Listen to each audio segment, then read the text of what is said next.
Okay, continuing this massive lot that I got. Well, it's not a lot. It's many lots put together. Here's another Raboy. The only issue with this comic is that it is slightly brittle pages, which scares some people. I'm okay with it because this comic comes up for auction once every 2 years, once every 3 years. So I went for it and I bought it, and I think this cover is freaking awesome. Awesome. Love it. I love him going down with the eagle. And once again, it's by Raboy. So awesome stuff.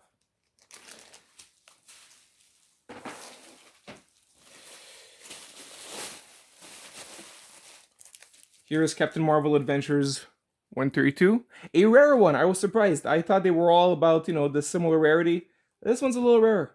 So keep an eye out for that one. By the way, that doesn't mean it's worth more necessarily. Just means that if ever you want it, it might be a bit harder to get. That's all.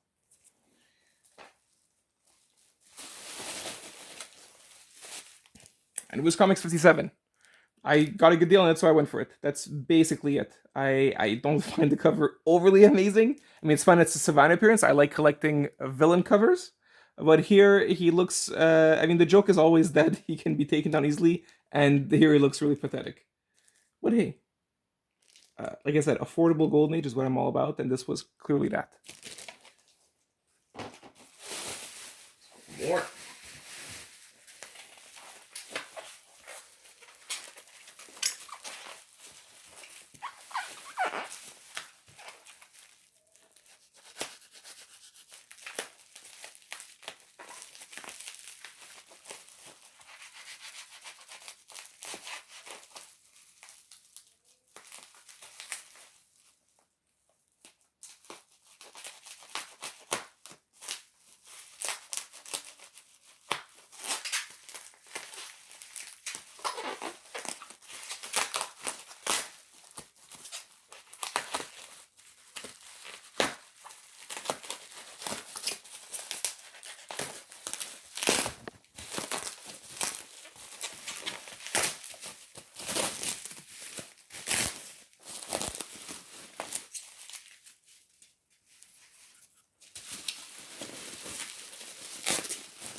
Aha! Okay, so recently CGC changed their pedigree label. Now it's I don't know what the honestly I have a tough time knowing what the color is. I'd say maybe platinum, goldish platinum, something along those lines. So it's a pedigree book. This is the second pedigree book that I own, but the first one I have in a pedigree label. It is the Cookville pedigree, and it's Marvel Family number 3. If you're wondering what a pedigree is, for those that don't know, pedigree means it's a set from an original collector that is usually high grade. So, yeah, 7's not super high grade by modern standards, but for a book that's 7 years old, it's a decent grade. Here, this is a lot that I got. It's only 2 books. I still call it a lot. These are Silver Age adventure comics, and I realized I overpaid. Turns out these are not popular books at all, even though one is key. So this here is Adventure Comics 260, and look, you'll see it here. This is the first Silver Age. You can't quote Silver Age Aquaman. Supposedly there's there's a difference between Golden Age characters and Silver Age characters, some more than others. For Batman, there's no real difference. Superman, there's not much of a difference either. But when it comes for others like Flash and Green Lantern, yes, big time. Aquaman, not that much of a big difference. However, he was not called Arthur Curry before. He's only called Arthur Curry in the Silver Age, and this is the first time that they call him Arthur Curry. Or so I'm told. I bought on that notion. But yeah, this is considered to be the first Silver Age appearance of Aquaman. Although it's not as cool because it's not on the cover, so it doesn't get much recognition. And here's just a fun book that came with it. I wanted the other one. This one came with it. I got it for a decent deal, so I said, why not? There's a Bizarro Lois Lane. Have fun with that. This is very cool. Okay, this is a Very, very, very old comic. This is King Comics number 16. It predates. I have to check the year on this book. I think it's even older than Action Comics 1.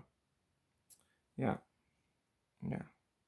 Say it's a fine plus, but you know what? I'm not sure. I am very conservative on grading, and I don't know. I have to look at here. This does not look like a fine plus to me.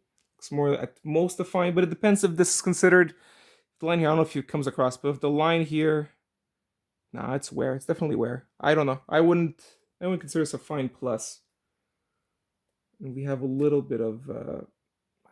I hope that's not mold, but maybe some foxing here. Well, it looks good though for a ridiculously old book. Yeah, it looks pretty good for an 80-year-old book. It looks good. It's Popeye. The reason why these books are not as wanted is because they're actually not the first prints. They reprint what was already released in newspaper comics. So here's Captain Marvel Adventures 86 and Marvel Family 22. You'll see some of these books repeat sometimes because if I want one comic that's in a lot, I will have to buy the whole lot. The good thing though is that these books are, because they are inherently rare, by being Golden Age, there's always a market for them. So if I want to, I can always resell them, and that should not be a problem. I won't make any money off it, but I won't lose any money either. I'll just get back what I got for the lot. So here's this. This is rather high grade for we're talking about vintage comics that are 70, 75 years old. 8.0 to me is pretty high grade. This is a Wiz Comics number 41. There is actually nothing key about this issue. It's one of the other more random silly covers, but I enjoy it. I enjoy it. So I like these, and they're fun. And it looks good. I like collecting affordable, high-grade Golden Age.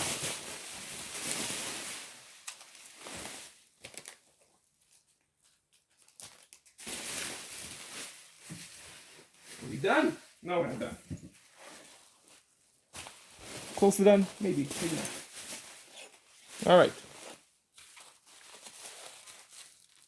Ooh. Ooh. Someone had opened this book. I mean, this pack. It's cut. Makes my job easier, but it always makes me worry a bit. What's going on here?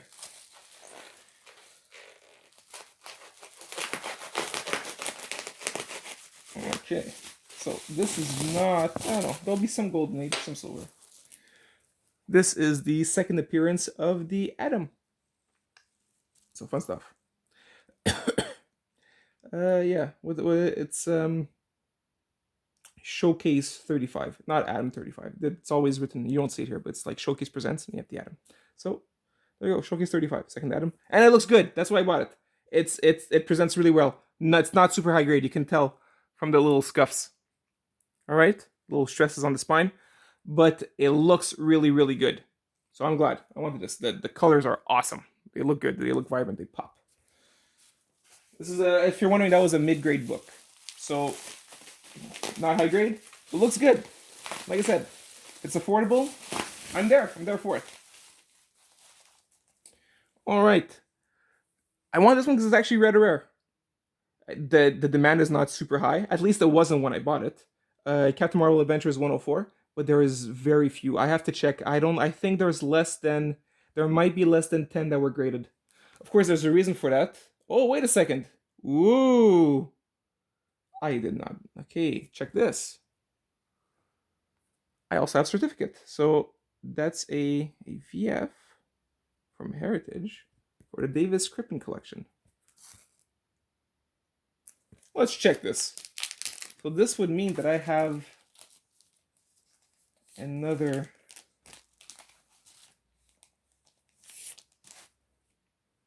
So yeah, when you see the pedigree means that, so that means that the person who owned it, I mean, when it was found, the collection, it was like a whole, there was a bunch of them, and it was all owned by one person who then sold it. Well, usually what happens, not that he sold it, he died, and his family sold it. You know what's odd is I don't see. Huh. It's written Davis, so good for them. Now, remember, I forget if I bought it knowing it was Davis. I know it's odd to say that, but I really don't remember saying Davis. We're not remembering this. Usually, there's a sign inside that says there's a marking to know. I don't. This is weird. I don't know what this is here. Looks like if it's moisture, then I'm a bit screwed. This would not be a VF. Well, yeah, they say it's written. Okay, it's issue 104. Captain Marvel Adventures 104. VF. I'd find it really weird as V. Well, look, I'm not experienced very well with these. Usually, I buy, like you saw, if it's a, make sure everything's fine. If it is a pedigree book, I usually buy it, in the CGC case already.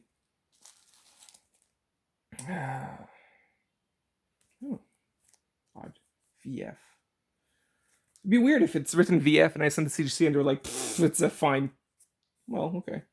Well, this could be pressed out though. I don't know what this is. I don't like it. I don't know what it is. All these little folds. Looks like moisture. That's what I would say. Okay, what else we got here? I love it. Okay, I'm very happy with this lot. This is the oldest lot of these that I had bought. I was really looking forward to it, so I went all in. Just because it had, when I say I buy a lot because there's only one or two comics that I want. This one had all the comics I wanted. I was very happy. And usually, it's not the case anymore due to the speculative market, but usually buying a lot ends up making it cheaper for the individual comics. So just because I thought they all looked really, really good and they were fun comics to have. So here is Marvel Family number 24. Wiz Comics number 92. Captain Midnight number 4. So if you're wondering, these you never saw these books or who the hell are these characters, these are actually, they were very popular characters of that era. This is what you would see on the spinning racks, in the 1940s. Captain Marvel Adventures number 141. I believe this has a pre-code horror comic inside, or pre-code horror story inside. And those are hot right now. The cover sucks, so that's usually why it's not going that much up in value. With the world of CGC, covers are more important than they ever were. So if it's not a cool cover, forget it. This cover I find cool though. It's a nice heroic pose. He's awesome in space. Wiz Comics number 149. Captain Midnight number 56. I love this one. Okay, so this is Marvel Family number 28. This is fun. I love poses where you see how powerful they are.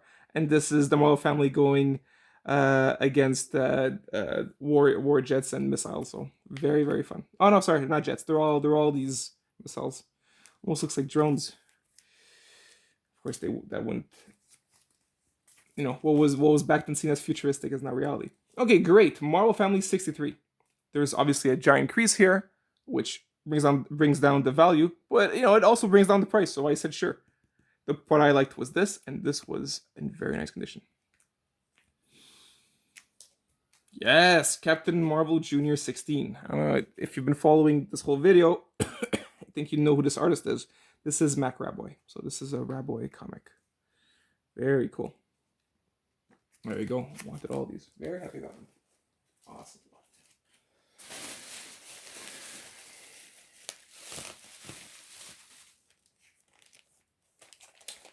Okay.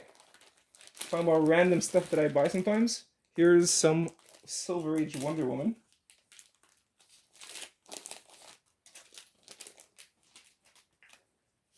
So, Wonder Woman 159. This is the retelling of her origin story in the Silver Age. And these are, whoa, wait, $250. I think I paid that for the whole lot. Okay, well, whoever was selling this is very high price stuff. I guess it's the one on auction and did not go their way. Who knows? No, I did not pay these prices for this comic.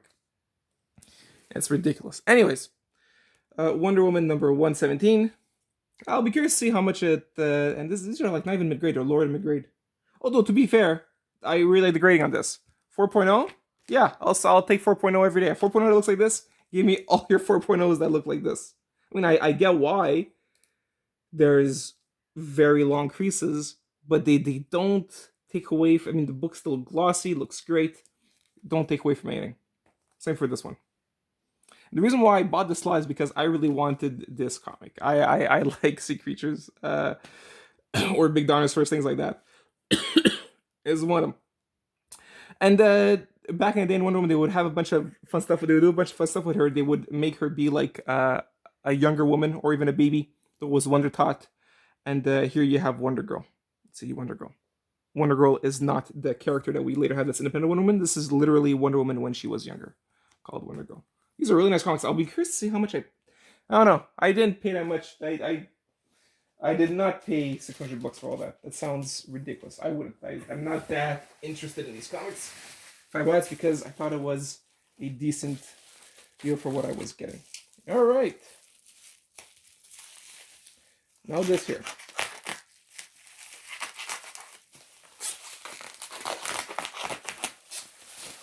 This is the last one. So thanks for sticking around. Hope you had fun. I mean, these are all comics that people don't see in their entire lives. It's probably because sometimes they don't care too much, but hopefully I got you to care a little bit or to see the fun stuff that's out there. This one is not as rare, but probably even more fun than what I showed you so far for some people. This is Blue Beetle 1. Not the first appearance of Blue Beetle. The Blue Beetle being Ted Kord. There's been three main Blue Beetles. There's one the Golden Age, one the Silver Age, Ted Kord. He's usually in the DC universe. He was in you see him in cartoons. And there is the newest Blue Beetle from the modern age, the Latin American one. So who was in Brave and the Bold. Anyways, this is the Silver Age Blue Beetle. But that's not the point. I don't know I'm running on Blue Beetle. The whole point is that this is the first appearance of the question. The question is the guy with a fedora and no face. And the question is the inspiration for Rorschach. So that's fun. So not only is this first appearance of the question, it's also the first comic of Blue Beetle. The first comic of Blue Beetle in his own title. And it ends up also being the first appearance of the character that would inspire Rorschach. Oh, and if you're wondering Rorschach, was inspired by the question. All the characters in Watchmen were inspired by characters from Charlton Comics. This was a different. It's not DC. It's not Marvel. Not Fox. It's a different company called Charlton. And Blue Beetle himself is what was the inspiration for Night Owl. All right. Now, love this. I know you'll think it won't look great, but I don't care. I'm very happy I got this. Like I said, affordable stuff is what I go for, and this was rather affordable. This is Captain Marvel Jr. number 2. Not number 1. Number 1's too expensive for me. But number 2 was decent. This is in GD grade, so bottom of the barrel, almost. However, for a GD, yes, it looks rough. Someone wrote on it, and they're staining, but it doesn't look torn apart. It still looks solid, and I will be reading this. That's what's fun about also owning the not necessarily lesser expensive. I mean, it still costs me a pretty penny, but the ones that if I touch it and I bend it the wrong way, I like lose like $200 on the comic. When I buy a GD or like a 2, this would be a 2.0 on 10 if you're wondering. If I buy a 2.0, then I can read it and I don't have to worry about it. Okay, that's good stuff. One moment.